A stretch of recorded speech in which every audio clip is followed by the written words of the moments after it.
What's the matter? It's the Gregg and Michelle podcast number 40. It's number 40, Greg. Whatever. Shut up. J. Chris Newberg is with us. And listen, if Greg, you need to do J. Chris's introduction because I'm not going to do him justice. This is a guy, J. Chris Newberg. Everyone knows who he is. He's a comedian. He is one of the ballsiest human beings I've ever met, and I'll tell that story momentarily. Oh. I got to go out and see him in Hollywood not too long ago. He's doing a lot of writing for some shows, which he can fill us in on. And he's an overall really funny, cool guy. It's J. Chris Newberg. You didn't get your start on our show, but you used to come on our show back in Detroit just to do publicity for your stand-up. And then one day you left us. I did. The Hollywood Hills. Now, Chris, welcome, by the way. It's good to have you. Thank you. Thanks for having me. Hi, Chris. Here's why I call you the ballsiest human being I know. You did what everyone dreams of doing. You quit your job, you packed your shit, and you went to make it out west, and you did it. I mean, seriously. Everyone does that, and they end up gutter sluts. You didn't. You know, I thought I was pretty gutter slut bound the first 4 or 5 years. I'll be completely honest with you guys. Greg and I are gutter sluts. So yeah, me too. Radio gutter sluts. Damn right. Yeah, we're good at it. Tell us what happened the first 4 or 5 years, though, because you used to come on our show all the time with your guitar, and then one day you said, I'm quitting my job and I'm going to California, and I remember looking at you going, that's the coolest thing I've ever heard. Everyone wants to do that. It was one of those things where everything just kind of fell into place where I decided it was just time to try something new. My grandmother died. I didn't have any family left in Michigan. I'd done everything I wanted to do comedy-wise and music-wise in Michigan as far as I could go. So I was like, let's roll the dice while I'm still young enough to try. And I like 34, I think I moved out there.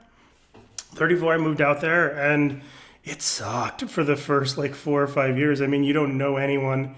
It's so overwhelmingly competitive, and it's competitive in every category. It's just if you want to get a job at Starbucks, there's 9,000 other people who are more qualified. They're mean baristas to you. Mean. Yeah. And it was just I made the decision that I wasn't going to get a day job. I was going to just do work in comedy and writing. And man, I burned through my savings so fast because there's no work out here. There was no work unless you're connected anyways, long story shorter. No, we have I eventually figured it out, and I was able to, work, make connections, figure out the Hollywood thing, but it was relearning the entire process. What was the first thing when you said, okay, I'm working? What's the first big gig you got that you went, this is not slouchy. I'm not a barista right now. I remember working on American Idol, and I was standing next to Michael McDonald, and he was just he said something about the sound. He's like, does that bass sound too loud? And I was just like, it does, Michael McDonald. It does. Of Doobie Brothers fame, that Michael McDonald? Yeah, the king of yacht rock. Are you kidding me? Yeah. Him and Loggins. Anytime I've ever met a celebrity, I respond with their full name. No matter what. The two other examples I can think of was I was doing stand-up in Arizona, and Jeff Bezos was there, and he was... And he was just after the show, he was like, you're very funny, kid. And I was like, thanks, Jeff Bezos. And he was just he didn't really know what to do with it. But really, you can't just call Jeff Bezos Jeff. Yeah, Jeffrey. Mr. Bezos sounds JB. weird. Thanks, JB. That doesn't really fly. So when you said you didn't take any side gigs, you lived for 5 years on savings? God. I didn't really live for 5 years on savings. I think I lived for a year on savings, and then I was I was homeless for a while. I lived in my car for a few months. I remember it turned for me, everything turned, and it's such a silly story, but I remember being so poor that I literally had enough money to get an airplane ticket. I borrowed money to get an airplane ticket to North Carolina where I could do the NACA National Special. College showcase thing. And I remember being at Waffle House with Cristela Alonzo, a very successful comedian who also had success after that. And it was a Waffle House, and we were like, we should split a waffle, and then hopefully tomorrow everything will be cool. And literally, I think the next day I booked 126 shows. She booked 130. Oh. And then both of us and then she got a sitcom, and her thing took off, and I started getting other opportunities. I spent the year on a road and I was able to climb out of debt and figure out how to live here. Wow. Wow. Did you ever have to get naked for money? No, but I would have. I mean, it would, I know you. I feel you about that. I feel like you would have. I feel like you have. Yeah. No, I Michelle's feel like begging to get naked. no. I for just money. feel like you No one might will give her now any even. money. You might now even for money. I mean, you know, If it's tasteful or I want it whatever. from the chin up. Yeah. I don't think anyone wants to see me naked. Naked If from the it's chin up. tasteful. If it's tasteful. If it's tasteful and it makes the scene better and it's Really? organic. What? Okay, and this is the cheesiest question, but I don't care. I'm gonna ask it because we have you here.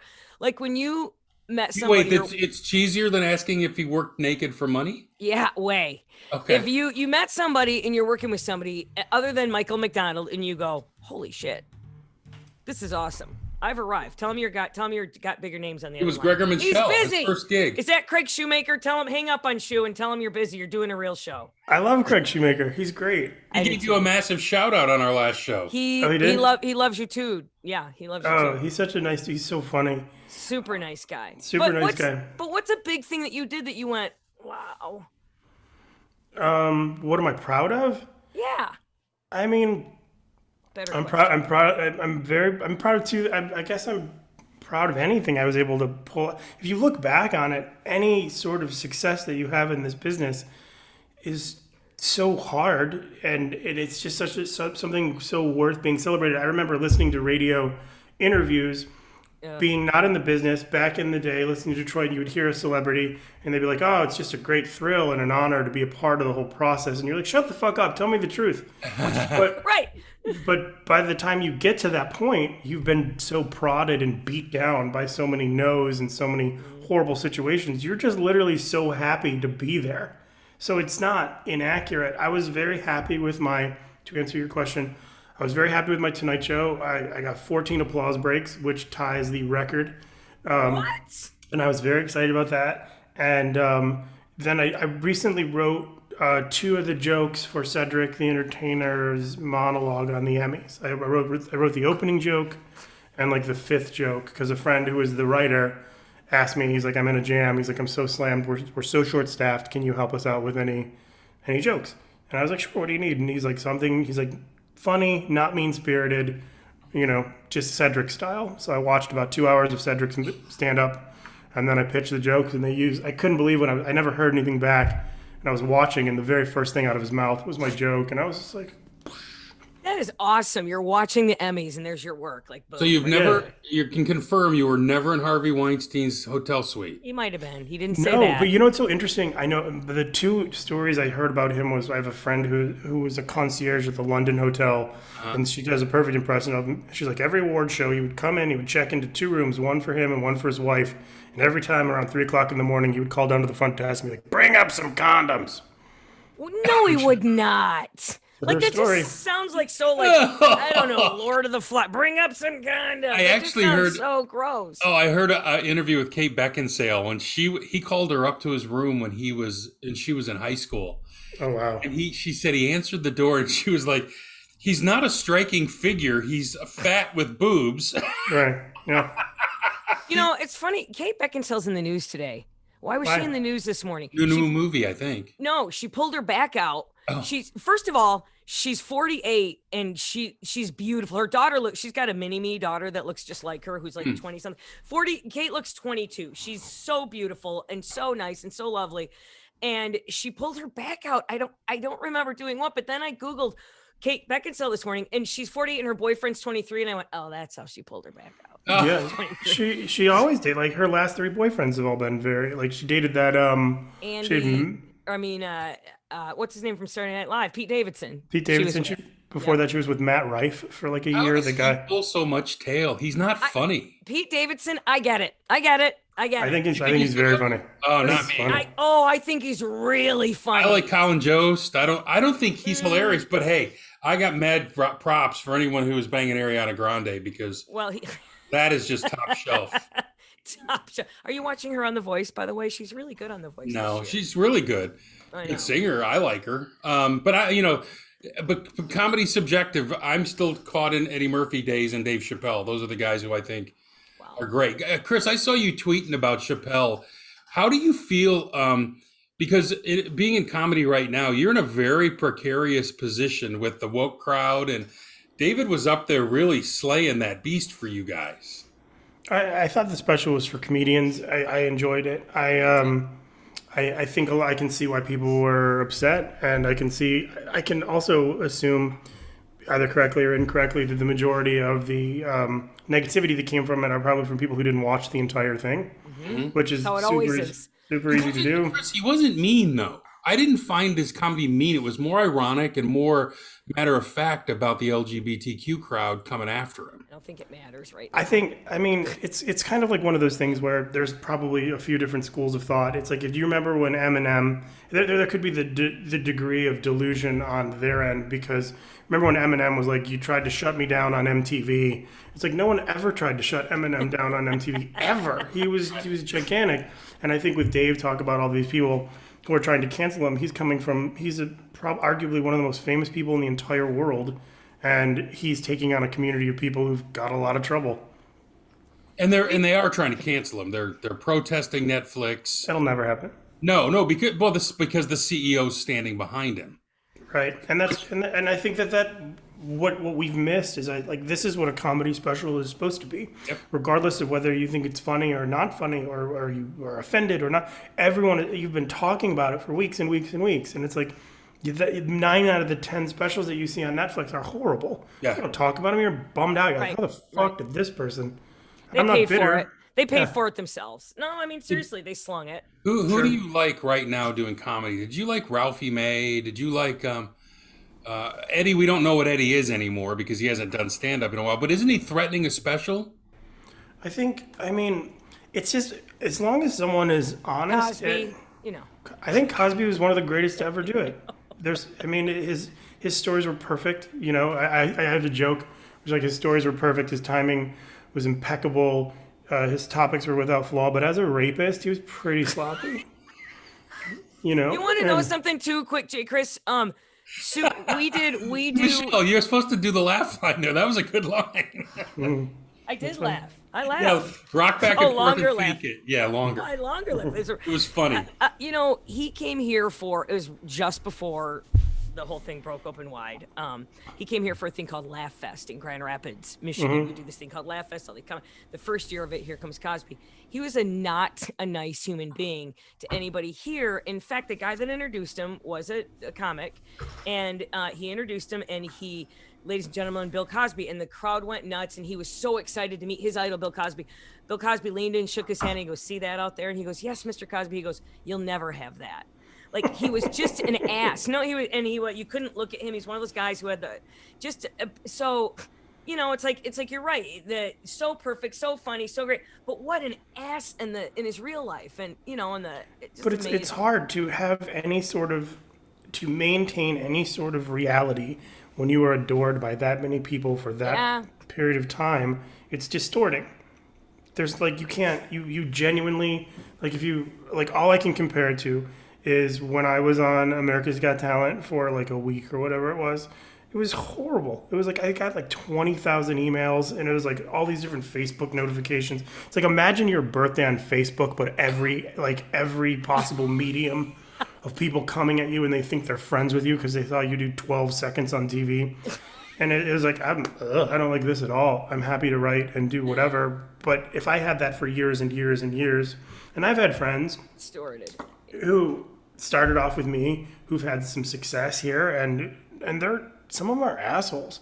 And it's just like, I'm like, you're absolutely who you are, and that's great, but I want nothing to do with it. I don't think you needed to change like this, Who right now is your favorite comic, new or otherwise? Who are you really into right now and go, wow, this person really, maybe it's an up and comer, or maybe it's... I mean, I think I like so many comics. I loved Ralphie May. I thought he was great. Oh, he was so funny. Yeah. I'm a huge fan of Chappelle. I'd be curious to see what Eddie does. I mean, he was one of the greatest of all time. He's not going to suck, you know. And I think Jamie Foxx is coming back out again. And I think it just depends how well they use writers, because you're not gonna. I remember seeing because if Eddie is still in touch like when his comedians in Cars was funny because he was just being honest and he was Yeah. being himself and he's a funny person. But like when I saw oh frogs, what did I see? Oh, I can't even remember. It totally left me. We're talking about comedians in Cars. Oh, I saw Kevin Hart at the Laugh Factory, and he was there with Ludacris, and he pops up on stage and he does like 3 or 4 minutes just trying to sit on this stool, and it's painfully funny. It's like laugh out loud, Really? physical comedy. Him just Really? like it's like it was like throwback to when God, Kramer, whatever. Michael Richards did his first Rodney Dangerfield, and he didn't speak. He just did 5 minutes trying to adjust the microphone, and it was one of the funniest things I've ever seen. And so Kevin comes out and he does that, and he's killing. And then he starts talking about, and I remember vividly, he goes, you know how it is when you're in Greece and you're jet skiing with Ludacris, and the whole crowd was like, no, Yeah. What? I don't We understand don't. that. Yeah, not really. So if he's relatable, I think he'll be gigantic. So where is comedy right now? Because I'll tell you, when I saw you in Los Angeles, quick story, my wife reached out to Jay Chris and said, hey, are you going to perform anywhere while we're in town? And Chris goes, well, I'll just get on a bill somewhere. And For you did a personal show for Greg. Yeah. So he went and got on the bill, but there were some famous people on that bill with him that night. You know, Gustavo from, what's that called? Big Time Rush. My Yeah. kids know who he is. Steven. And then who was the young lady from Trenton who was in Sweet Home Alabama with Reese Witherspoon? Oh, I know who you're talking about. Mary Lynn. Yeah. Ross. Mary Lynn. Yeah, it's Mary Lynn she's from Trenton. And she was in she was in Sweet Home Alabama with Reese Witherspoon. And 24. You know what's funny though is Chris does this movie or this show, and we show up. It'd been 20 years since I'd been to a stand-up comedy show. I forgot how much I loved it. I told Craig so Schumacher fun. Maker this. I told him I hadn't laughed so hard in a long time, and I felt like it was almost therapy after years of lockdown, and you know, it was really enjoyable. Now, was the stuff you were doing, was that new stuff you were working out? Because I'd never seen you do that stuff. The last party. The stuff you did. Was You probably. I mean, I think so. I always start off the same way with the fuck that guy or subjective thing. I usually the name of it was pretty much new. okay. Funny as hell, man. I'm It was a losing. I great lost time. I lost some of that answer too. Thank Are you. we weird? Yeah, we had weird connection there for a second. So Yeah. where's comedy now? Are comedians afraid to say anything right now? I don't know. I don't think the good ones are. I think that it's a question of like trying to figure out like what's more important to you. I mean, text does not reflect tone, and so many people are unaware of that in the writing community. So it's just like you can write something that sounds horrific and then say it, and it's really funny. But the person reading it is going to only see the horrific side. Yeah. So I think it's much more difficult for social media posts. Those things are triggering and questionable, and I get nervous about them, you know. And it's just like, but joke wise, I don't have any fear of saying anything on stage. I know my intent. I know what I'm saying. So That's the thing. It's the intent and who you are. Jesus, Greg, I feel like we should say, do you believe in God? Where's comedy now? But It's a heavy one. if you look, Michelle, there are a lot of comedians I who know. are actually like speaking out. Jon Stewart last week, you know, was making comments about the cancel culture and how it's going to kill comedy. It's kind of a big deal for some of these comedians. some of the cancel culture was successful. Some of it Yeah, was correct. some of it needed to happen. Some of it no was doubt. correct. Some of it was absolutely correct. But, you know, some of it, you do have, there is a point. It's like when Stewart was talking about, he's like, I don't remember what his topic was, but he's like, who gives a shit?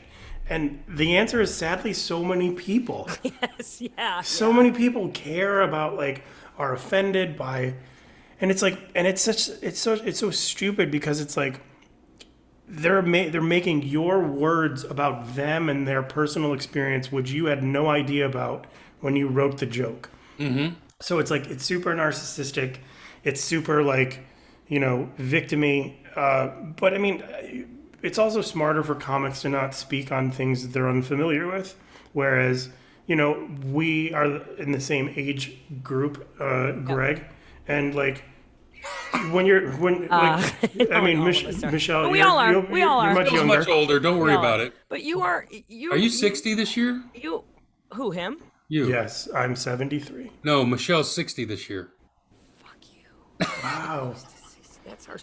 But you are, you know what? You are so correct about that. It's like, I think it's so narcissistic to be offended. I honest to God, unless I, pushed your child down in front of your face. I mean, really, to be offended. It's like, oh, you've offended me. I think that's so self-absorbed. You are correct about that. And I'll tell you right now, Greg and I did a show, and you would come on that show every once in a while too in Detroit. Greg and I did a show in Detroit that if anybody went back and listened to, my company would go, if we were judged on what we did the last 20 years, we wouldn't have a job today. That shit that we did on that show was when transgender was just starting. We had a girl, she was born a male, turned into a female. She told us her story on the air. We called her a tricked out tranny. We had a whole song about her. It was her Wow. thing. Jesus, Michelle. That's my point is, and it was funny but it was honest at the time. But the stuff we were doing there, if they listen, and again, if I was judged on what I did on that show, I'd never have a show today. I would never work on the air today. So to your point, it's so stupid. That's funny. I don't care still what have you did. Greg's still starving, but I have a better agent, and frankly, but if you're judged on everything you did 20 years ago, none of us were not allowed to evolve. Just eat me, I mean, that's so stupid. Like, I was listening to Howard Stern for the first time in a long time.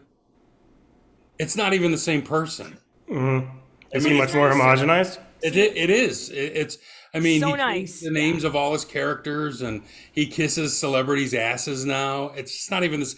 He would be offended by He would by mock the his person own he's show. become. Right? He'd mock his He own would show mock now. his own show, yeah. But he cut his teeth doing what he needed to do, and he no longer felt agree. that anger. I He no agree longer. that too. I still think he's funny. But he shouldn't yes. try to stop others from trying to be at cutting edge. And I think when he puts down some of the newer people, I think that's not helpful. And it's like, hey, look, you made your millions. Let some of these other guys try.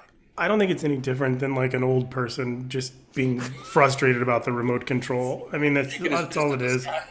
Well, there's one of my favorite analogies or telling points is like I look back at the Dee Snider and Twisted Sister Behind the Music, and they were like, he's like, our first album, we were living in a van. He's like, we toured 17, 18, 19 months, like 10 guys. He's like, we were getting dressed in the bathroom.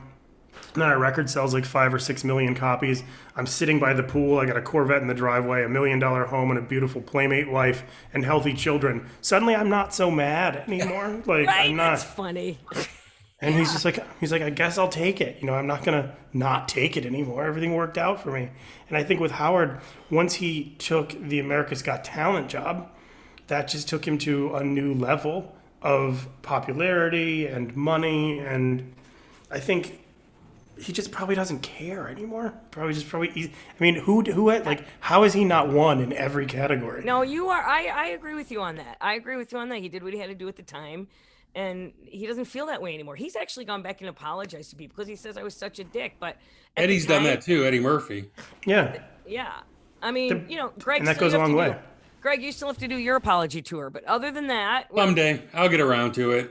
But what's cooler than getting an apology for something that I you weren't agree. expecting? Like, if all of a sudden Howard Stern would beat the shit out of you on the radio and he was like, you know what, I'm sorry, that was bad. That's way cooler than him never saying anything. Although to me, if I was the guy getting the apology from Howard, I'd be like, yeah, you used me to get what you wanted. Fair, yeah. Not that's good. accepted. You know what I mean? Well, anyway. and maybe you're continuing to use me for this apology to make yourself look good. True, I mean, really, true. but There's a lot of crisis management publicists who take really interesting approaches to fixing people at all times. I mean, how long was Kobe in trouble when he had his Colorado situation? 3 weeks? Yeah. 3 weeks. That was brilliant. You are absolutely right. There was a diamond ring involved. Absolutely. Absolutely. And a big check. So, Yeah. Chris, do you stay connected to the Detroit sports still? You were a sports fan from Detroit? Yeah. I guess. I mean, you use the lion anger to fuel your jokes. No, I love that Stafford is a Ram now, and we're I know. 5-1. I don't I know, care. I know. This week Yeah, they're going to play in L.A. I know. I wish I could be there because I'm actually going to be in Michigan this weekend. But, Okay. but yeah, Crappy. I'm going to the Michigan Northwestern game. I haven't seen one in a long time, so I'm just going to go. Fun. Good for you. Yeah. You need some. But you need seats. What do you got? I got a I'm, guy. I'm, You go, all I'm, set? go, I'm going with my cousin. I think he's Oh, all got right. seats. Okay. No, I mean, I think it's like I still like watching the Lions, but I look at them from a different way. I like, do they cover the spread? That's a victory. Did they make it interesting? That's interesting. I mean, I don't ever expect them to win. You knew, and Goff is like the Joey Harrington of 2000 or 2021. Big time. So I don't see that. I mean, like you said, didn't you say they were going to get rid of him for cap space, Greg? Which one? Goff. You got to wait one more year. That's probably his contract works out because next year they can dump him and take it. And if they dump him after this year, it's a huge dead cap hit. It just depends on what quarterback they draft to replace him. But I think they'll keep him another year. Can I ask about the Lions minute from you guys? If you guys are sports fans, I have a question. Sure. I said this about. I got a little grief about something. I made fun of their. Can you hear me still? Yeah. I feel like this mic just went out. I don't like that the coach cried, and I'll tell you why. Me neither. I'll tell you why. Who, Dan? I can't hear you guys now anymore, but I'll tell you why. He came in here with all this loud noise. He came in here, we're gonna bite the kneecaps. He came in here, and I always, when there's a movie that shows too much of the movie before the movie comes out, it's always a crappy movie. You've seen That's the how I best feel of it. about this guy. I feel like he's all lip service. And now I thought that why I was so mad at him, and I got a lot of hate press from people when I said, "Look, there's no crying in this. Get over yourself." Am I an idiot? What?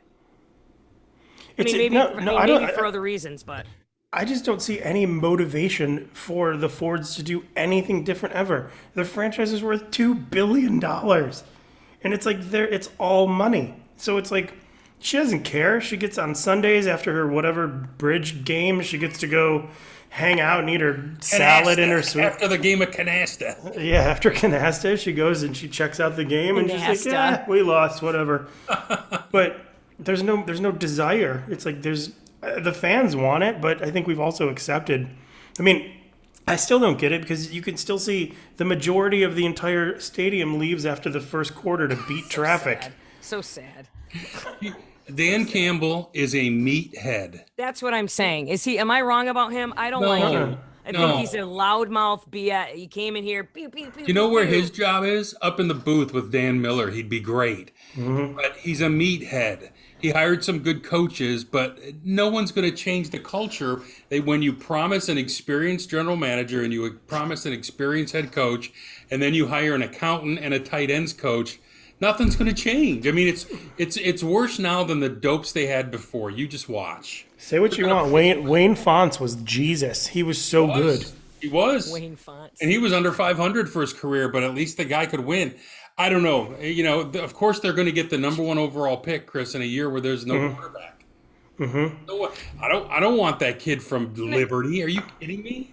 I miss the days when Wayne Fonts did blow with the Ford kid. That was Fuck those were the good. That was Right. the greatest. That's Detroit. Don't Yeah. cry. Don't cry. Do blow with the kids. Yes. Yeah, and Damn go it. to jail with the mayor. Get it right. Come on, Yeah. man. That's Do you know how many? Detroit. Do you know how many times he would be at Dunleavy's eating, and he would wander around the corner and come and sit down at the fan, half lit. By It's Kilo. talking to Stoney and Or Wojo Graham. drunk about the Lions, and he would get so defiant, and then he'd light his cigar up and march out the studio. You know Like who's that was an a trip. I'll tell you who's an ass is everybody knows. Greg, you already know this. We already can't stand him, but I can't even imagine that you would coach for the NFL, your team would leave, you would stay in town, you would go to a bar, you wouldn't go home with your team, and then you'd get caught with some girl grinding up. Urban Meyer is a tool. And what are you thinking? And I think the same thing about the Raiders guy. What are you thinking? Don't put it in an email. Think it all you want. Don't say it or put it in what's wrong with you? You all you do is sit in a chair, bark orders, and collect millions. Yeah, And you can't do it. there's going to be there's going to be a scandal with Chucky though. Those emails were meant to nail Dan Snyder, who is the owner of the Redskins, and now we're not seeing any of Dan Snyder's emails, but Chucky's fired. The NFL targeted and released those confidential emails, and there's a reason that I'm not going to get into because it's political and you'll hear. Darn it. Okay, But- and didn't we hear that? Don't we know too? Urban Meyer, he's had a history with this girl. There's more videos coming out. Did we hear? Met her last year. She's a photographer. She was there to do a photo shoot Stupid. at the rest. That's why they call him Urban Liar, because all he does is lie. I don't care that he does it. Just don't let the world know. I mean, I don't even care what you do in your own time. But it's the season. Just go home with the team during the season. I don't know. Sorry. That's all right. I mean, he seems like I think is he the guy who has the restaurant in Ohio called Yes. 7-0 or whatever it's called 9-0 or something. Yeah. I mean, respect for that because that's like the ultimate fuck you to Harbaugh. So, yeah.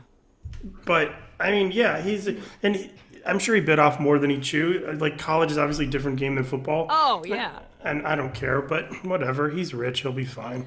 Okay, off sports for 1 minute, and then we're time's flying here. Do you watch? Do you have time to watch TV? Like, what are you watching? Did you watch Squid Game? I did. I like Squid Game. I didn't like the overacting in the dubs, but I enjoyed the the ending either. The ending was a little. Either, but still. My girlfriend Michelle hated the ending. She's like, he's going. I'm sorry, I won't spoil. But No, you can spoil. Spoiler alert, 2, 3, 4. Go ahead. Yeah, I set up a number 2 is I what. hated the ending too. I hated the ending too. I did. Yeah, I mean, it's just like it didn't. I don't want to watch. I don't want to watch another season of that. I No. feel like I survived that first season. I deserve a better. I deserve you to be all the way responsible in the end. What? That's a great question though. What television shows do you think ever got it right from beginning to end? Because everyone's always like, "Oh, the ending of this amazing show was the worst." Everyone says that about everything. Like, what show got it right? Breaking Bad. I'll give you that. 100%. I'll give you that. Yeah, That's I'll probably give you the that. only one that comes to mind. I'm trying to think- Sopranos was kind of up in the air. What did I just watch? It was 10 episodes, and it was beginning, middle, end, and it was perfect. Oh my god! The problem with me is, Chris, I watch everything. I'm a vidiot. I watch everything. This room, I lay in this room and I watch everything. The pandemic was perfect for me. Yeah, I dug it. Perfect. Click. So yeah, but there are some. Some are getting it right.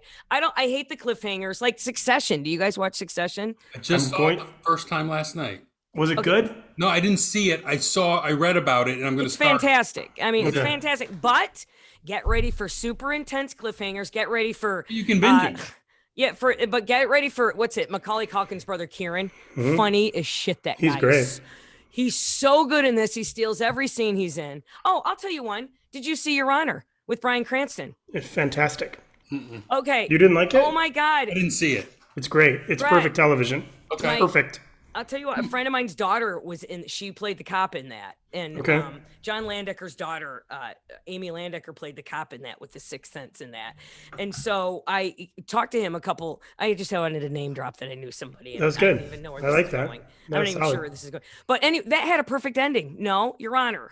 I thought. It was phenomenal. It was absolutely perfect television. It was I think I started writing something before I watched that, and then I just like scrapped it. I was like, it's not, I can't.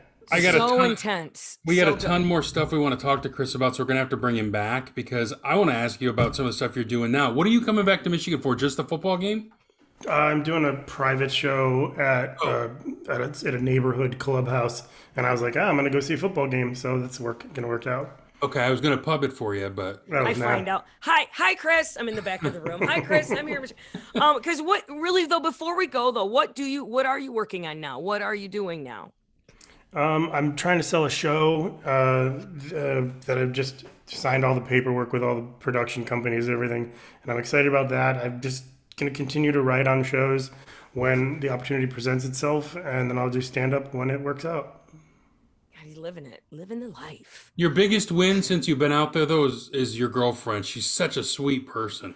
Yeah, she's a great lady. I stole her from Maine and imported her here. Oh, very cool, very cool. I met her when we did the show, and she was just as sweet as can be. So that's your biggest score. You're gonna have to work now. Yeah, I know. She's the reason I need to stay employed. Tell her I said hello. She's very sweet. I will do that. Are you? Is she Michelle? Did you say also? Yeah, she's Michelle. Is she two L's? We call her Skinny Michelle. She is too. She's two L's. Thank God, because Right. our relationship would be. Never trust a 1L Michelle. No. Can't do it. Never. Can't do it. All right. Well, Chris, thank you so much. We're going to join you for your podcast too. Tomorrow. Yes, and Yay. Heroin has a great publicist, which is Yay. one of the greatest names ever for a podcast. It's going to be fun. But we appreciate it. Michelle, why don't you say goodbye? We're signing off. Greg and Michelle podcast. Thank you, J. Chris Newberg. We love you. Please, we just got started. I have 100 million more questions. We'll do for it you, again. so- No, I'm just gonna call you. We'll talk after the show. I'll call you after. Never mind. Hey, you know I'm going to send it to voicemail. You saw what I did to Shoemaker. All right, J. Chris. Thank you for joining us. Greg and Michelle podcast number 40. We love you. Yay, thanks. There you go.